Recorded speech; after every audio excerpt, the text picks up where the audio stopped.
Buen día.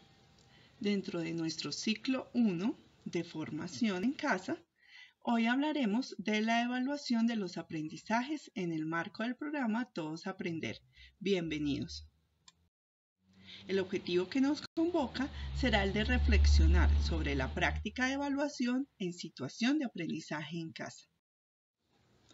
Tenemos como objetivos específicos identificar los propósitos y potencialidades de la evaluación en diversos escenarios de aprendizaje, incluido el trabajo académico en casa. Reconocer los principios y elementos del proceso de evaluación de los aprendizajes propuestos en los materiales PTA entre textos y PRETS como herramientas para el aprendizaje en el escenario del trabajo académico en casa. Plantear estrategias que posibiliten a los niños, niñas y sus familias reconocer de manera autónoma los retos que tienen por delante y los caminos que pueden seguir para alcanzarlos, en consideración a las actuales circunstancias de aislamiento social. ¿Qué pensamos sobre evaluación? Vamos a hacernos estas preguntas. ¿Cómo creen que ven los estudiantes la evaluación en estos momentos y cómo las vemos los docentes? ¿Cuáles serán las ideas más recurrentes que encontramos sobre evaluación? Yo creo que todos estamos pensando de alguna manera en este proceso que estamos viviendo por la emergencia sanitaria. ¿Cómo podría ser esa evaluación? Porque nos enfrentamos a retos diferentes. Entonces ahí es donde debemos retomar eso que sabemos sobre la evaluación formativa. La evaluación formativa como un proceso. El Ministerio de Educación Nacional desde el año 2009, con el decreto 1290, definió la evaluación como un proceso esencial para avanzar en la calidad educativa, siempre que produzca información pertinente que lleve a tomar decisiones basadas en evidencias y datos y entender los procesos de enseñanza y aprendizaje. En este marco, la evaluación en nuestro país adquirió un propósito formativo, es decir, se realimenta y fortalece el proceso de enseñanza y aprendizaje y debe relacionarse de manera directa con el sistema institucional de evaluación de los establecimientos educativos, el CIE, y desde este momento fue concebida como un proceso. Este proceso ¿qué permite? Permite identificar las características de los estudiantes y caracterizar los procesos de aprendizaje, a recoger evidencias y suministrar información integral. Este proceso también debe ser continuo y debe ser centrado en el apoyo a la adquisición, el desarrollo y el fortalecimiento de las competencias durante el paso del estudiante por el sistema educativo, con miras a propiciar el crecimiento personal e intelectual necesario para insertarse en el entorno social, político y económico del país. Para que el fortalecimiento curricular tenga un impacto real en estas prácticas educativas de los establecimientos educativos, es importante implementar 3 procesos. 1. El proceso de enseñanza y aprendizaje, evaluación formativa y acompañamiento pedagógico, no de manera independiente, sino articulada. La evaluación se hace formativa cuando el estudiante puede comprender su proceso y mejorar a partir de este. También cuando el docente puede reflexionar y adecuar lo que sucede en el aula, en este caso nuestras casas, que ya se volvieron las aulas, estableciendo estrategias pedagógicas y didácticas para todos los estudiantes. La evaluación formativa implica 2 componentes, el uso pedagógico de los resultados y el seguimiento de los aprendizajes. Ese uso pedagógico de los resultados tiene como propósito tomar decisiones informadas a partir de la comprensión y el análisis de los resultados de las evaluaciones internas y externas. Dichas decisiones deben redundar en acciones de enseñanza y aprendizaje que fortalezcan esos aprendizajes de los estudiantes. Dicho de otra forma, la evaluación nos permite recoger información y nosotros debemos saber qué hacemos con esa información. Este seguimiento al aprendizaje es el componente mediante el cual se establece un mecanismo para recoger y registrar la información sobre lo que los estudiantes están aprendiendo, analizarla e identificar los aspectos a tener en cuenta en la práctica pedagógica. Cuando se hace seguimiento al aprendizaje y se hace un uso pedagógico de los resultados por medio de una buena reflexión pedagógica, se puede asumir la evaluación con su propósito formativo. Entonces, la evaluación formativa nos informa sobre hacia dónde van, dónde están, cómo llegar allá. Los datos que nosotros recogemos en el proceso de evaluación es lo que nos va a permitir contestar estas preguntas. ¿A través de qué? De esas progresiones del aprendizaje. Esto quiere decir que el aprendizaje pasa por unas etapas, donde hay unos prerequisitos y va ahondando y se va profundizando. A través de la participación de los estudiantes, debemos escucharlos, debemos escuchar estos procesos. Y justo ahora que no estamos presentes en ese proceso, hay que oírlos en la medida de lo posible, ¿cierto? Porque no todos tienen como las mismas facilidades para la comunicación con los docentes a través de los medios tecnológicos, pero hay que oír la voz de los estudiantes, no solamente pasar esa evaluación por los padres. Y esa evaluación formativa tiene un componente muy importante y que es el centro del decreto 1290, que es la realimentación.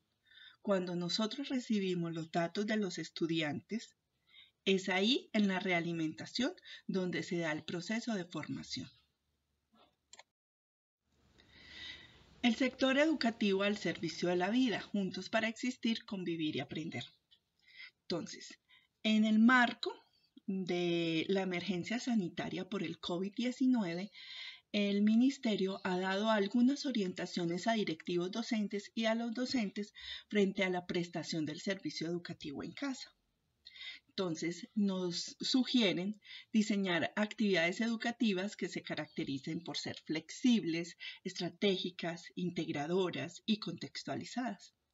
Reconocedoras de las características individuales de las niñas, niños, adolescentes y jóvenes y de sus capacidades en términos de autonomía para poderlas realizar.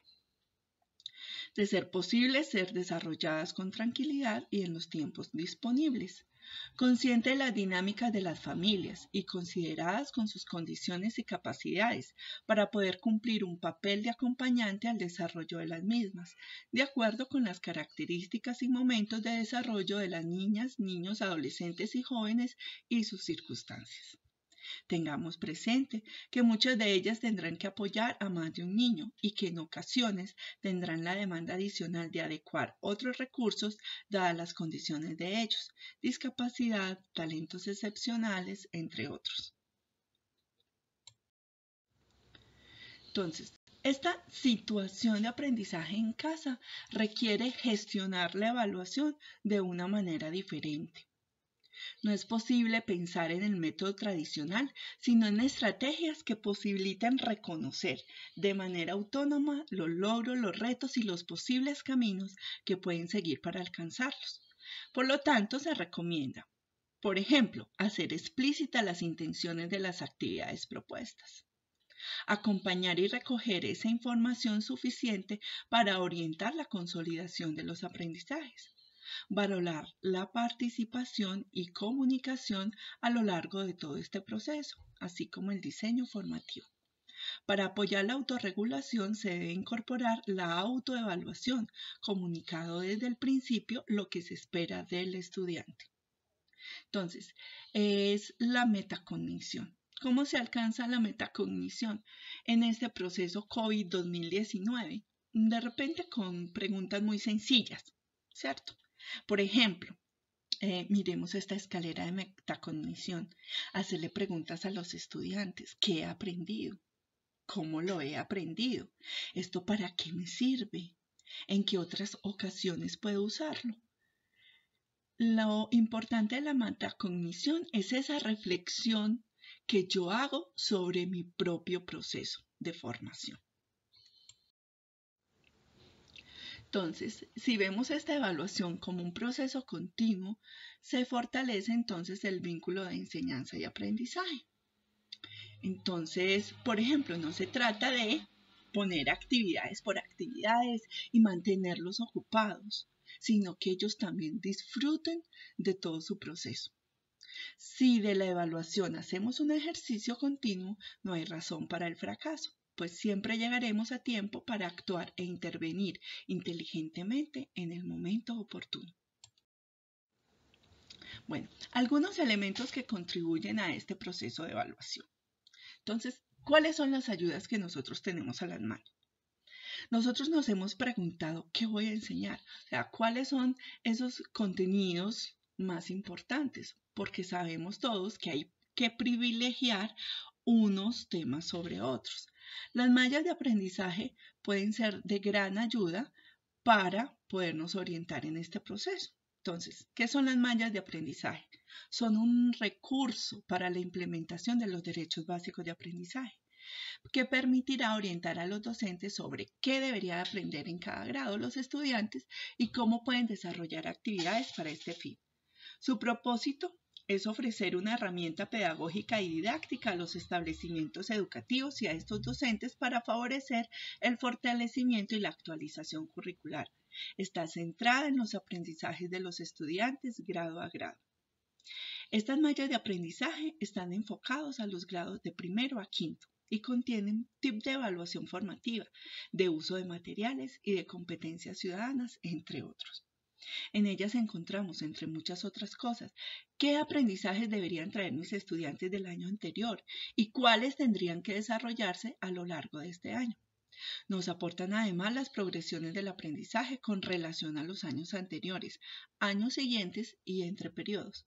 Tiene en cuenta los derechos básicos de aprendizaje que están asociados a su vez a los estándares básicos de competencia.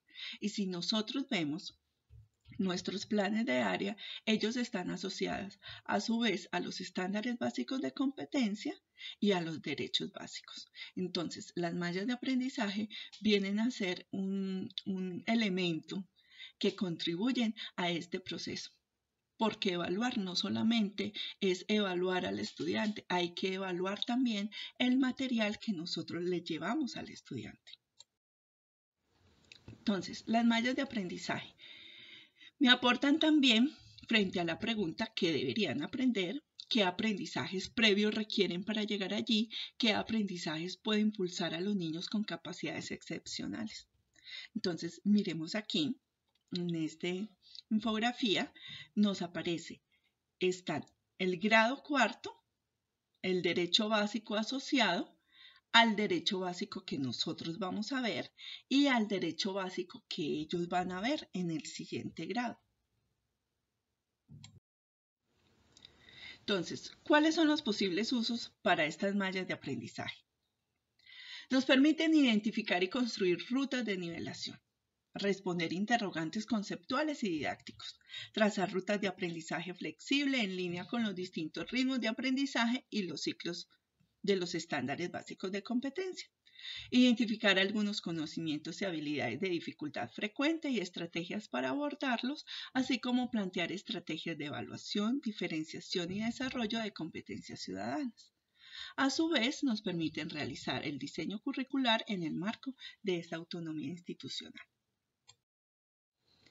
Bueno, otro factor que influye en nuestro trabajo de evaluación es eso que nosotros llamamos competencias, ¿cierto? Y es el trabajo por competencias.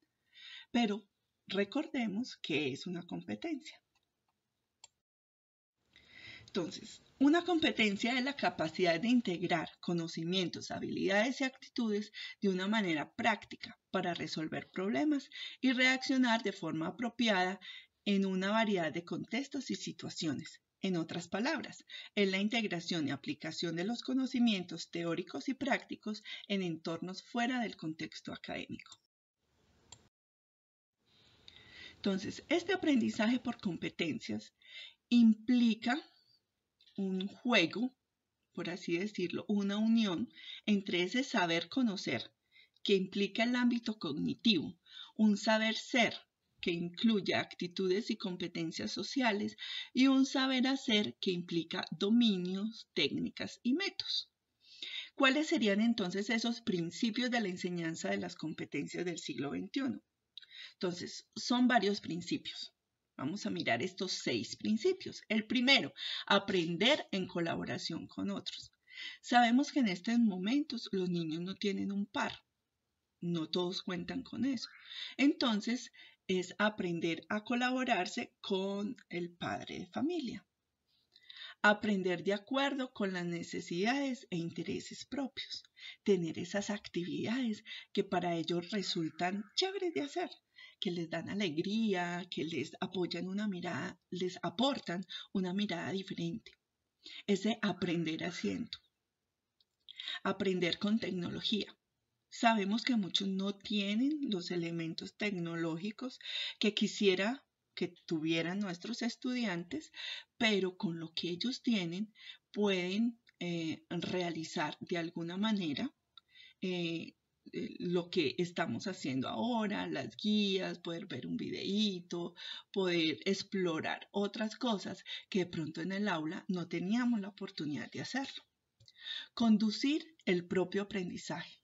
Son ellos, en este momento, junto con sus familias y los docentes, los encargados de ese aprendizaje, pero sobre todo ahora recae mucho en el estudiante. Y un reto para todos, un nuevo rol para los docentes y para los estudiantes, sobre todo en estos tiempos de emergencia. Este aprendizaje por competencia tiene una importancia plena en este momento, ¿cierto?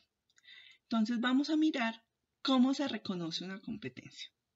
Entonces vemos 4 factores: una condición de idoneidad, un verbo, un objeto y una finalidad. Esta condición de idoneidad es un parámetro de la calidad de desempeño. Se expresa de manera muy general y responde a la pregunta en qué situación la persona aplica ese conocimiento.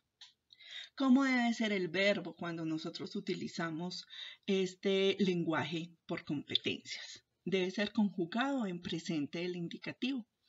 Solo se debe incluir un verbo. No podemos poner más de 2 actividades. Y evidencia el producto o resultado de una actuación dirigida al desempeño. El objeto debe ser comprensible para la audiencia o cualquier lector, y en él recae la actuación. Y su finalidad debemos indicar para qué se actúa, y puede haber más de una finalidad en esa competencia.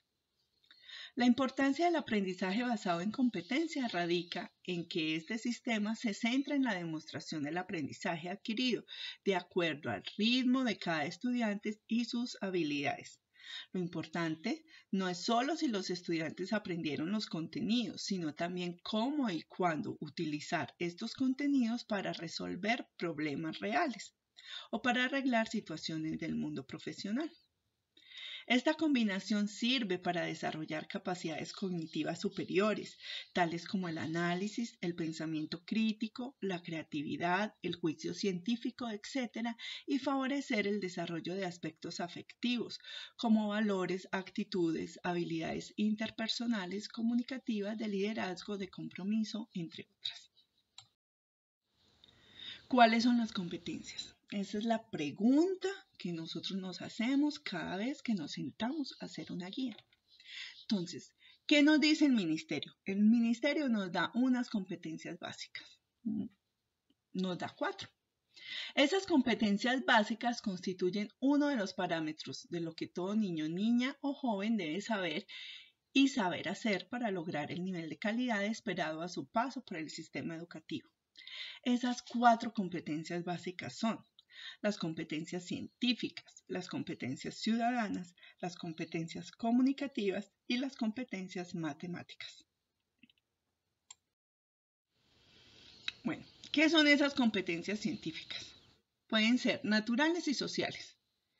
Las competencias científicas favorecen el desarrollo del pensamiento científico, que permite formar personas responsables de sus actuaciones críticas y reflexivas, capaces de valorar las ciencias a partir del desarrollo de un pensamiento holístico en interacción con un contexto complejo y cambiante.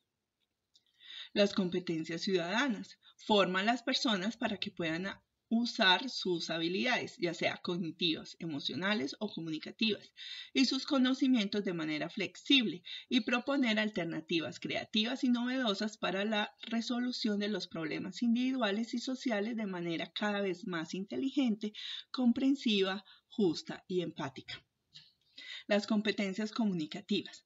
Formar personas capaces de comunicarse de manera asertiva, tanto verbal como no verbal, reconociéndose como interlocutores que producen, comprenden y argumentan significados de manera solidaria, atendiendo a las particularidades de cada situación comunicativa. Aquí quiero abrir un paréntesis para hablar de las competencias comunicativas.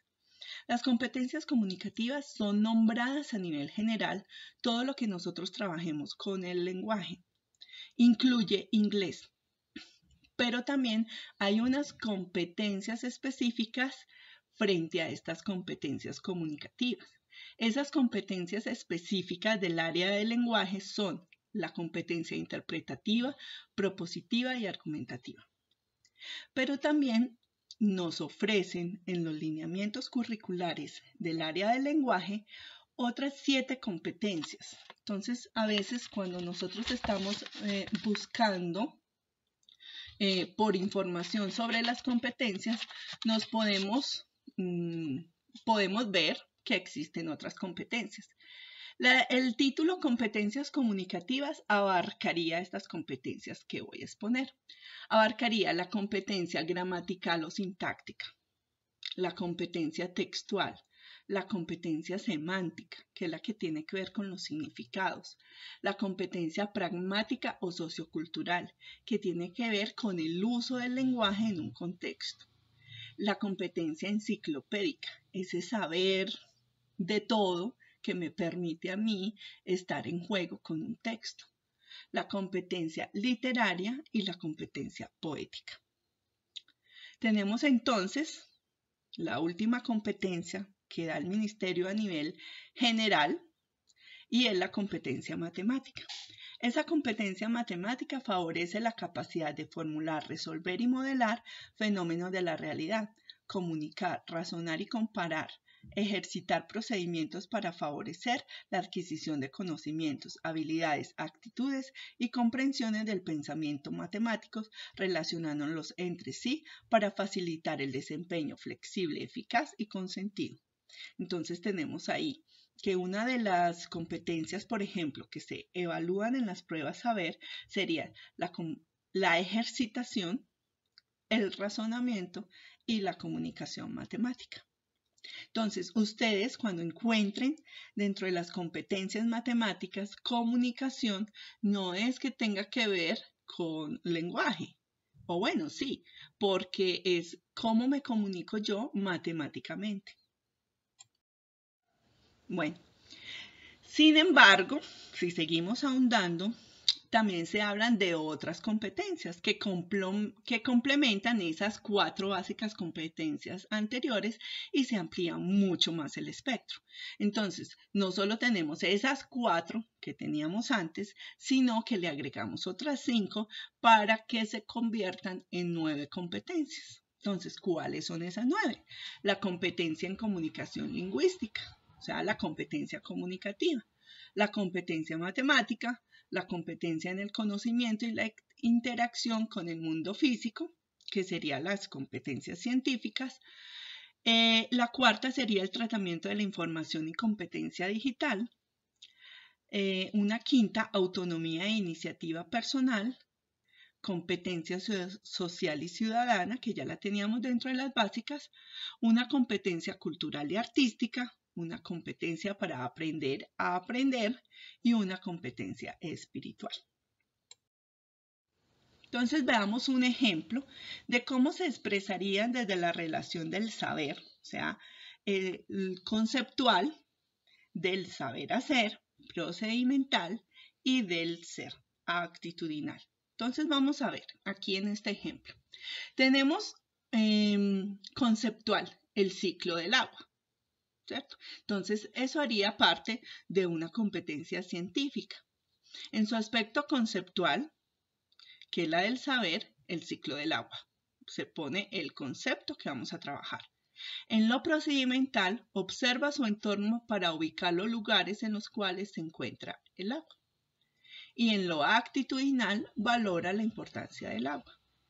Si nos vamos entonces a la siguiente, el software, teclado fácil, en lo conceptual, en lo procedimental, entonces estaría teclea ejercicios utilizando el software, teclado fácil, y en la actitudinal se esfuerza por mantener una postura correcta cuando teclea. Ahí también aparece, por ejemplo, para la competencia comunicativa, los géneros literarios y sus características. Reconoce esas características de los géneros literarios y los diferencia y muestra anuencia a leer material de los distintos géneros literarios. Dentro del concepto de la noticia periodística, identifica la información relevante y acepta esas diferentes posturas ante una noticia como la competencia actitudinal. La parte actitudinal de la competencia. Las TIC y la resolución de problemas. Entonces identifica y describe las ventajas y desventajas de las TIC en relación a su rol en la resolución de problemas en el contexto laboral y académico, como el paso procedimental de esa competencia, y el paso actitudinal manifiesta interés en el uso de la tecnología y valora su importancia en el desarrollo humano. Entonces, aportes que hace el programa.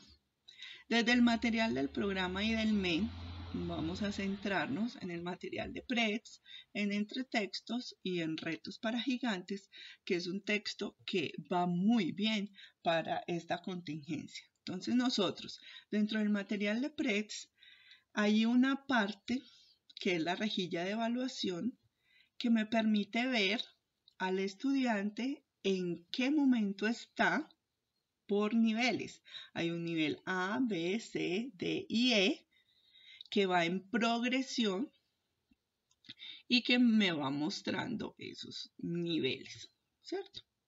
Y dónde podría estar el estudiante y qué haría yo entonces con esa información.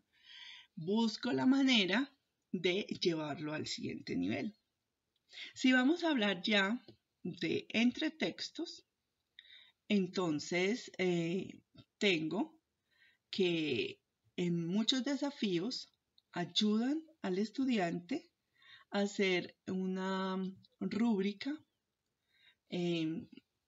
simple, sencilla, una lista de chequeo en este caso, sobre cómo él está haciendo las cosas, ¿cierto? En estos retos para gigantes, quien no lo haya explorado, se los recomiendo. Aparece siempre al final de cada tema un valor a tu aprendizaje. También en este caso con una lista de chequeo. Y al final de las guías semanales aparece un informe semanal, donde el estudiante también, como lista de chequeo, puede mirar en qué nivel está frente a los criterios de evaluación que se tienen. Bueno, maestros, eres un pilar de esperanza. La emergencia actual nos convoca a encontrar juntos maneras de reinventar los procesos educativos y exaltar nuestra labor educativa para recuperar en un futuro que ojalá sea cercano la normalidad de nuestras vidas, pero siendo otros, enriquecidos gracias a esta experiencia. Bueno, les agradezco su atención, muchísimas gracias y feliz día.